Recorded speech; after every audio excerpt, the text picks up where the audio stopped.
السلام علیکم پیارے دوستو، زلفی نالج لینڈ ورلڈ میں خوش آمدید۔ سلطان صلاح الدین ایوبی رحمۃ اللہ علیہ۔ پھر جب شہزادہ گارنیٹ اور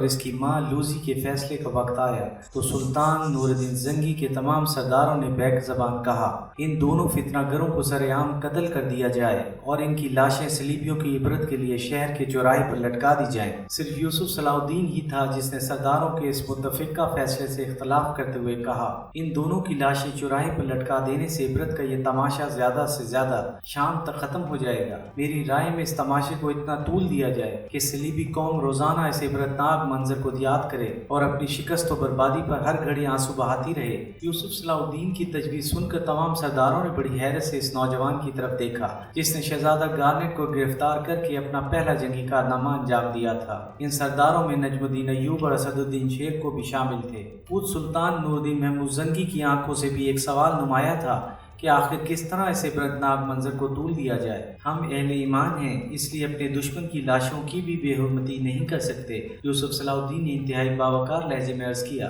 بہتر یہی ہے کہ جو سنسانی کی طرح ان ماں بیٹے کو بھی حوالہ زندان کر دیا جائے، پھر جب تک یہ دونوں زندہ رہیں گے وہ عبرتناک تماشا بھی اپنے تسلسل سے جاری رہے گا۔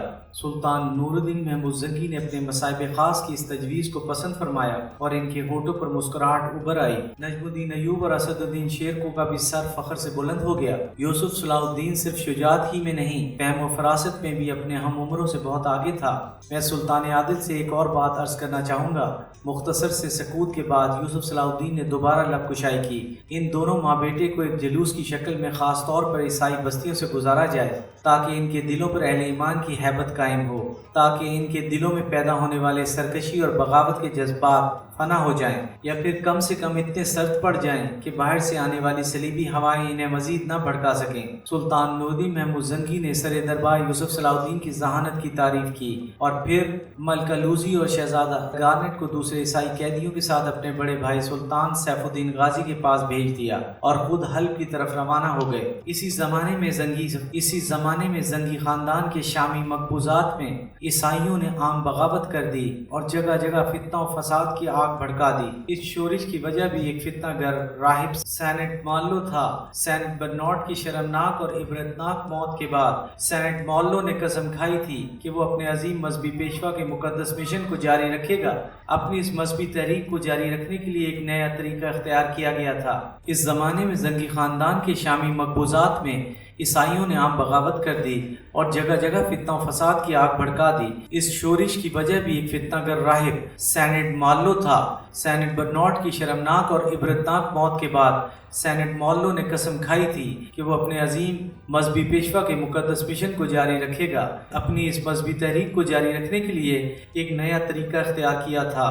جب عیسائی قوم اپنی عبادت کے لیے گرجا گھر میں جمع ہو جاتی تو سینٹ مالو کے حکم پر عبادت گاہ کے تمام دروازے بند کر دیے جاتے تھے۔ پھر وہ عیار راہب عبادت کے نام پر جمع ہونے والے سادہ دل عیسائیوں کو لعنت و ملامت کرتے ہوئے پرجوش تقریریں کیا کرتا تھا۔ تم سے یسوع مسیح اس قدر ناراض ہیں کہ مقدس بیٹے کی حالت غضب کو الفاظ میں بیان نہیں کر سکتا۔ یہ کہہ کر فتنہ گر راہب کچھ دیر کے لیے خاموش ہو جاتا تاکہ وہ اپنے مخاطبین کی دلی کیفیات کا مشاہدہ کر سکے۔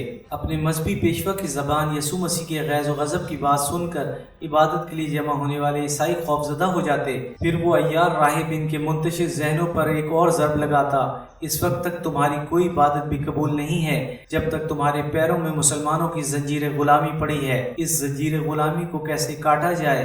گرجا میں موجود عیسائی بے قرار ہو کر پوچھتے، اس کا ایک ہی علاج ہے کہ تم مسلمانوں کے خلاف بغاوت کر دو۔ سینٹ مالو بڑی مکاری کے ساتھ صلیبیوں کو ورغلاتا، سلطان عماد الدین زنگی کے دونوں بیٹے نااہل اور ناکارہ ہیں، بس تمہیں تھوڑی سی ہمت درکار ہے۔ اپنی شمشیریں بے نیام کرو اور جہاں بھی کوئی مسلمان نظر آئے اسے بے دریغ قتل کر دو۔ پھر جیسے ہی انتشار پھیلے گا بالڈون ثالث کی فوجیں تمہاری مدد کو آ جائیں گی۔ دراصل اس سازش کی جڑیں یروشلم میں تھیں۔ بالڈون ثالث کے ایما پر سینٹ مالو شام کے علاقے میں داخل ہوا تھا۔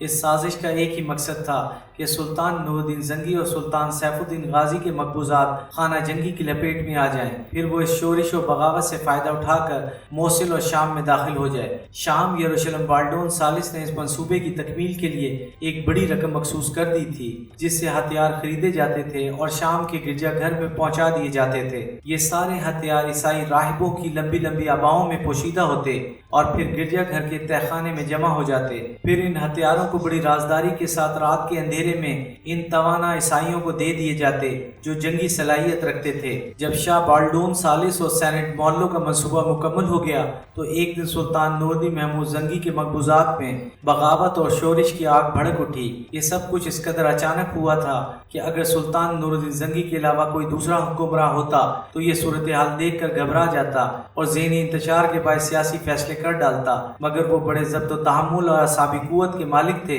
سلطان عادل نے اپنے موت میں سالار اور نجم الدین ایوب اور اسد الدین شیرکو کو حکم دیا کہ وہ ریاست کے سرحدی علاقوں کی مکمل ناکہ بندی کر لیں۔ سلطان عادل نے اپنے موت میں سالار اور نجم الدین ایوب اور اسد الدین شیرکو کو حکم دیا کہ وہ ریاست کے سرحدی علاقوں کی مکمل ناکہ بندی کر لیں تاکہ کوئی باغی فرار ہونے میں کامیاب نہ ہو سکے۔ یہ بڑی حیرت کی بات ہے کہ نجم الدین ایوب کے مقابلے میں اسد الدین شیرکو اپنے بھتیجے یوسف صلاح الدین سے زیادہ محبت کرتا تھا، اور یہی وجہ تھی کہ اسد الدین شیرکو ہر مارکہ آرائی میں یوسف صلاح الدین کو اپنے ساتھ رکھتا تھا۔ شیرکو یوسف صلاح الدین کو لے کر شامی سرحدوں پر پہنچ گیا۔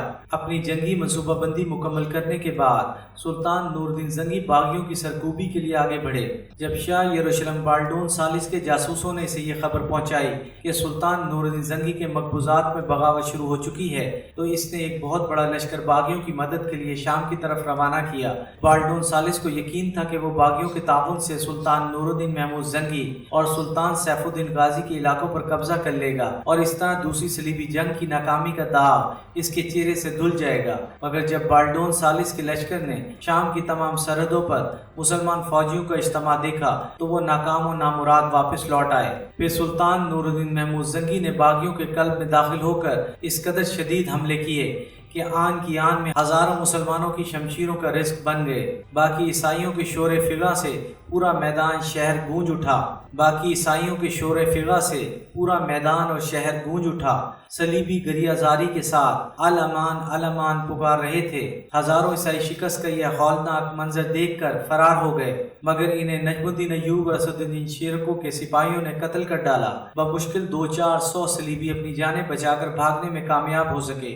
وہ بغاوت جسے پروش پانے میں کئی ماہ لگ گئے تھے، سلطان نور الدین محمود زنگی نے اپنی جنگی حکمت عملی سے اسے چند گھنٹوں میں کچل ڈالا۔ سینٹ مولو جو اس بغاوت کا سرغنہ تھا، اس نے فرار ہو کر گرجا گھر میں پناہ حاصل کی۔ اس کے ساتھ اس کے چند خدمتگار بھی تھے۔ مسلمان سپاہی چاہتے تو عیسائیوں کے عبادت خانے میں داخل ہو کر اس فتنہ گر راہب سینٹ مولو کو گرفتار کر لیتے، مگر اہل ایمان اپنے جنگی قوانین سے مجبور تھے۔ سلطان نور الدین محمود زنگی کا حکم تھا کہ جنگ کے دوران تمام گرجا گھر محفوظ رہیں گے۔ اگر کچھ عیسائی بھاگ کر اپنے عبادت خانے میں پناہ حاصل کر لیں تو ان سے بھی کوئی تعرض نہ کیا جائے۔ یہی وجہ تھی کہ اتنی بڑی بغاوت کی قیادت کرنے والا سینٹ مولو ابھی تک زندہ بھی تھا اور محفوظ بھی۔ مسلمان سپاہیوں کے ایک مختصر سے دستے نے آگے بڑھ کر اس گرجا گھر کا محاصرہ کر لیا جس میں سینٹ مولو روپوش تھا۔ فوری طور پر اس واقعے کی اطلاع سلطان نور الدین زنگی کو دی گئی۔ سینٹ مولو کا جرم ناقابل معافی تھا۔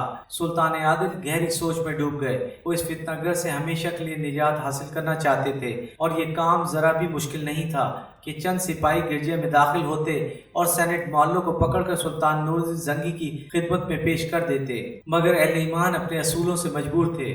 آخر سلطان عادل کی ذہنی کشمکش کو یوسف صلاح الدین نے اپنی ذہانت سے دور کیا۔ آپ اپنے غیر مسلح سپاہی کو عیسائیوں کے عبادت خانے میں بھیجیں۔ وہ سپاہی سینٹ مولو کو سلطان عادل کی خدمت میں حاضر ہونے کا حکم دے۔ یوسف صلاح الدین نے اپنی تجویز کی وضاحت کرتے ہوئے کہا، اگر اس نے میرا حکم ماننے سے انکار کر دیا۔ سلطان نور الدین زنگی کے لہجے سے تشویش چھلک رہی تھی، اور وہ عیار فتنہ گر ایسا ہی کرے گا کیونکہ وہ میرے سامنے پیش ہونے کی سزا خوب جانتا ہے۔ یہ کہتے کہتے سلطان نور الدین محمود زنگی کے چہرے سے شدید غصے کا رنگ چھلکنے لگا تھا۔ پھر آپ اس مکار انسان پر خوراک اور پانی بند کر دیں۔ یوسف صلاح الدین نے دوسری تجویز پیش کرتے ہوئے کہا، اگر گرجا میں کھانے پینے کا کچھ سامان ہوا بھی تو وہ 2-4 دن میں ختم ہو جائے گا، پھر وہ لوگ بھوک و پیاس سے مجبور ہو کر خود عبادت خانے سے باہر نکل آئیں گے اور اپنے آپ کو سلطانی سپاہیوں کے حوالے کر دیں گے۔ بالفرض محال سینٹ مالو خود کو گرفتاری کے لیے پیش نہیں کرتا تو خالی شکم اور خشک گلا دونوں مل کر اسے مار ڈالیں گے۔ اس طرح آپ کی ذات گرامی پر ایک پادری کے قتل کا الزام ہی نہیں آئے گا اور وہ فتنہ بھی ہمیشہ کے لیے زیر زمین دفن ہو جائے گا۔ سلطان نور الدین زنگی نے سر دربار یوسف صلاح الدین کی ذہانت کی بہت زیادہ تعریف کی اور اس کی انتہائی مدبرانہ تجویز سے اتفاق کیا۔ پھر ایسا ہی ہوا جس کی طرف یوسف صلاح الدین نے اشارہ کیا تھا۔ گرجا گھر میں مختصر سے پانی کے ذخیرے کے سوا کھانے کے لیے کچھ بھی نہیں تھا۔ سینٹ مولو کے خدمتگاروں نے بڑی مشکل سے پانی پی کر ایک رات گزاری۔ پھر جب بھوک کی شدت سے ان کے پیٹ جلنے لگے تو وہ سینٹ مولو سے رو رو کر عرض کرنے لگے، مقدس پیشوا، ہم سے یہ بھوک برداشت نہیں ہوتی، اس لیے ہم خود کو مسلمانوں کے حوالے کر رہے ہیں۔ سینٹ مولو اپنے خدمتگاروں کو مقدس باپ اور بیٹے کی قسمیں دیتا رہا، اگرچہ ان لوگوں کی سماعت بحال تھی لیکن وہ بہرے بن کر عبادت گاہ سے نکل گئے۔ سلطان نور الدین زنگی کے سپاہیوں نے عیسائی راہب کے خادموں کو گرفتار کرنا چاہا، مگر ان لوگوں نے رو رو کر کہا، ہم زنجیروں کے بغیر ہی اسیر ہو چکے ہیں، تمہیں تمہارے پیغمبر کا واسطہ، پہلے ہمیں کھانا کھلا دو، پھر جہاں چاہو لے چلو، قتل کر دو یا زندان میں ڈال دو۔ ایپیسوڈ 20 اختتام پذیر ہوئی۔